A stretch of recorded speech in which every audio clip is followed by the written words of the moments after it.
Page number 116, अभ्यास 58, बराबर। अभ्यास 58, 58वां पाठ। शब्दकोश। ऋतु, ऋतु मतलब ऋतु कौन से? 6 ऋतु होते ना, वसंत, ग्रीष्म, शरद आदि आदि। ऋतु वही दिया है, वसंत ऋतु। ग्रीष्म 2 माह का एक ऋतु होता है। ऐसे कितने ऋतु है? 6 ऋतु है। क्या? 6 ऋतु है। और महीने कितने हैं? 12। और वार कितने हैं? 7। ठीक है ना। चलो, क्या हुआ? ऋतु वसंत मतलब वसंत ऋतु। ग्रीष्म गर्मी का समय, ग्रीष्म ऋतु। वर्षा शरद ऋतु, वर्षा ऋतु। हेमंत ऋतु। शिशिर ऋतु। अब कौन सा चल रहा है ऋतु? नहीं, वसंत नहीं है, शिशिर होगा शायद। तो वसंत आगे भाई, अभी नहीं है। वसंत पंचमी झाली, कैलेंडर लेके आओ, दिखाते। वसंत चालू हो गया। हा ते तर म्हटलं, मग आता नाही आहे कॅलेंडरांमधून महालक्ष्मी बघू तुरंत। शिशिर मतलब शिशिर ऋतु। आगे घ शब्द कृश मतलब निर्बल मतलब दुबला, बल रहित, शक्ति रहित। प्रिय कटुहु कड़वा। लघु छोटा हल्का। बहु अधिक, है कि नहीं। और भिरुहु मतलब डरपोक। बघितलं का? देखिए लिखा है हेमंत शिशिर ऋतु चल रहा है, मतलब इस महीने में हेमंत समाप्त होगा और शिशिर चालू होगा, ये उसका अर्थ है। कब चालू होगा? 5 तारीख को चालू हुआ है। 5 फरवरी से चालू हुआ शिशिर ऋतु और 4 तक हुआ था हेमंत ऋतु। देखिए यहां पर दिया है, पता चला? चलो अभी आगे क्या है?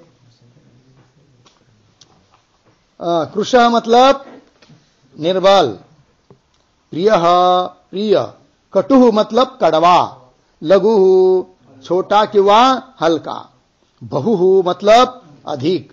भीरुहु डरपोक मतलब घाबरगुंडा, जो डर जाता है। समझ में आया ना? चलो, रास्ते में जाते समय कई पेड़ का ऐसा पत्ता आवाज आया तो घाम फूट जाता है, उसको क्या बोलते हैं? भीरुहु।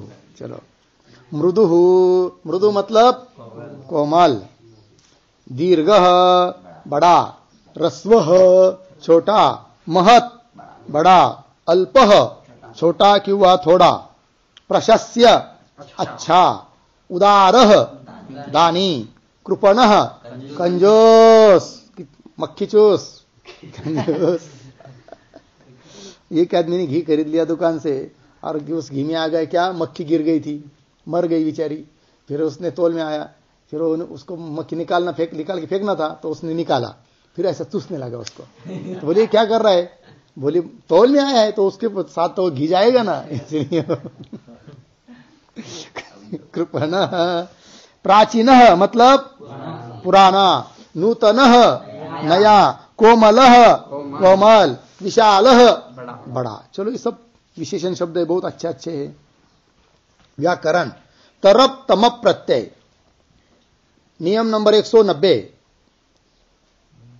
तुलनात्मक विशेषण जब 2 की तुलना की जाती है कि नहीं? 2 कभी 2 में तुलना की जाती है ना, है कि नहीं? ये भारी है, ये हल्का है, इस प्रकार तुलनात्मक विशेषण जब 2 की तुलना की जाती है और उनमें से एक की विशेषता या न्यूनता बताई जाती है, उन दोनों में से एक की क्या बताना है? विशेषता, है ना, क्यों?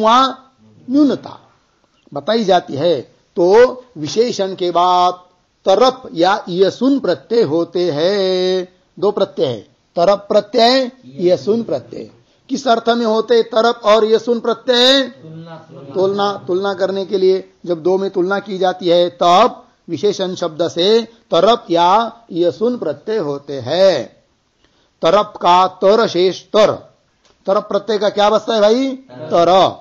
और यसुन का यस शेष रहता है। तरप प्रत्यय लगाने पर पुल्लिंग में रामवत, तरप प्रत्यय लगा दिया तो उसके रूप चलेंगे कैसे? राम की तरह।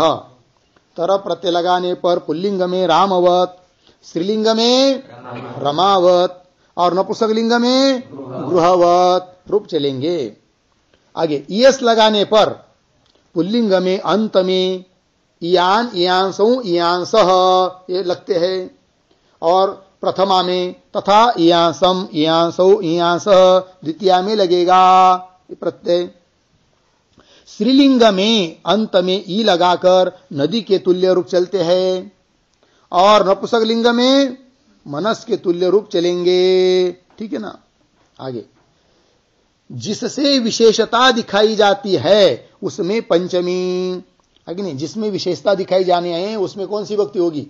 पंचमी। नियम 154 देखो, पीछे दिखा दिया हुआ है इस प्रकार का। आगे राम श्याम से पटु है कि नहीं? पटु है, कौन पटु है? पटु मतलब चतुर। कौन चतुर है? राम चतुर है। किससे चतुर है राम? श्याम से। तो जिससे चतुरता बताइए, जिससे, श्याम से, तो श्याम शब्द में क्या होगी? पंचमी, वही दिया। राम श्यामात पटुतरः, तो राम श्याम से चतुर है। कि वह ये सुन लगाना हो तो पटियान है कि नहीं? पटियान लगा दिया। इसी प्रकार लघु, लघु शब्द से क्या बनेगा? लघु तरह। क्यों? लगियान, तरफ लगाएंगे तो लघु तरह, ये सुन करेंगे तो लगियान। महत शब्द को भी महत तरह, महियान। विद्वस को भी क्या? विद्वत तरह। ठीक है ना। ये सुन नहीं लगता होगा इसलिए नहीं दिया। आगे नियम 191, बहुतों में से एक की विशेषता बताने पर तमप और इष्टन होता है। देखिए ऊपर के प्रत्यय भी विशेषता बता रहे हैं, लेकिन वो कहां पर लगते हैं? जहां दो में ही होता है बताना है, तब तरप अथवा ये सुन। और बहुतों में से एक की विशेषता बताना हो तब प्रत्यय लगेगा कौन सा? तमप क्यों इष्टन। वही बहुतों में से एक की विशेषता बताने पर तमप या इष्टन होता है। तमप का तम और इष्टन का इष्ट शेष रहता है। तमप का क्या बसता है? तम, और इष्टन का इष्ट। दोनों के रूप पुल्लिंग में रामवत, स्त्रीलिंग में रमावत और नपुंसकलिंग में ज्ञानवत चलेंगे। जिनसे विशेषता बताई जाती है उनमें षष्ठी या सप्तमी होगी। ये बताया पीछे नियम 64 पर दिया था, है नहीं? अनेकों में से छाटना है तो जिसमें से छाटा जाता है उसमें विभक्ति होती है कौन सी? षष्ठी क्यों सप्तमी।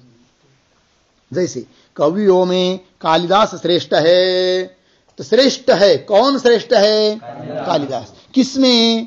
कवियों में। तो कवि शब्द की क्या होगी? षष्ठी क्यों सप्तमी। वही कवि नाम कविषु वा कालिदास श्रेष्ठ। छात्राणाम छात्रेषु वा राम पटुतम पटिष्ठ वा। पटुतम ये तम प्रत्यांत है और पटिष्ठ इष्टन प्रत्यांत है। तो छात्रों में राम सबसे श्रेष्ठ है या चतुर है।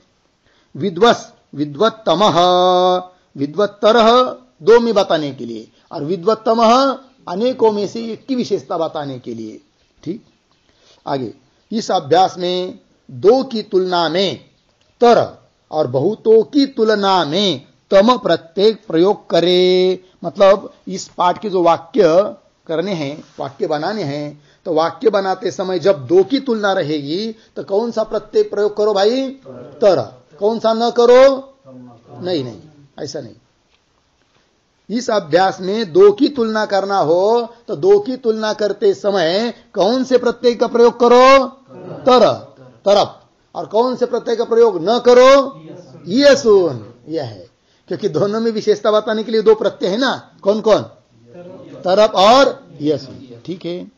अब बहुतों में से एक की विशेषता बताने के लिए कौन से प्रत्यय का प्रयोग करो? तमप। और कौन से प्रत्यय का प्रयोग न करो? इष्टन। समझ में आया अभी? चलो, क्योंकि उसका भी तो कर सकते वाक्य लगाते समय, लेकिन इस पाठ में बता दिया क्या? तरफ और ये तम, तरफ और तम प्रत्यय का प्रयोग करना है। हो गया भाई? ये हुआ। पीछे बताया था ना ये दंतीन, ब्रह्मचारीन, गृहीन, ये शब्द तो पुल्लिंग में कैसे चलते हैं? करीन की तरह। स्त्रीलिंग में कैसे चलते हैं? ई लगाकर नदी की तरह, दंतिनी, है कि नहीं? और नपुंसक लिंग में चलते हैं दंडिन की तरह, दंडी, दंडिनी, दंडीनी। ठीक है ना? हाँ, हो गया भाई ये सब। अब रह गए 2 पाठ, इनका विचार करेंगे दोपहर के बाद। ओम पूर्णमदः पूर्णमिदं पूर्णात् पूर्णमुदच्यते पूर्णस्य पूर्णमादाय पूर्णमेवावशिष्यते। ओम शांति शांति।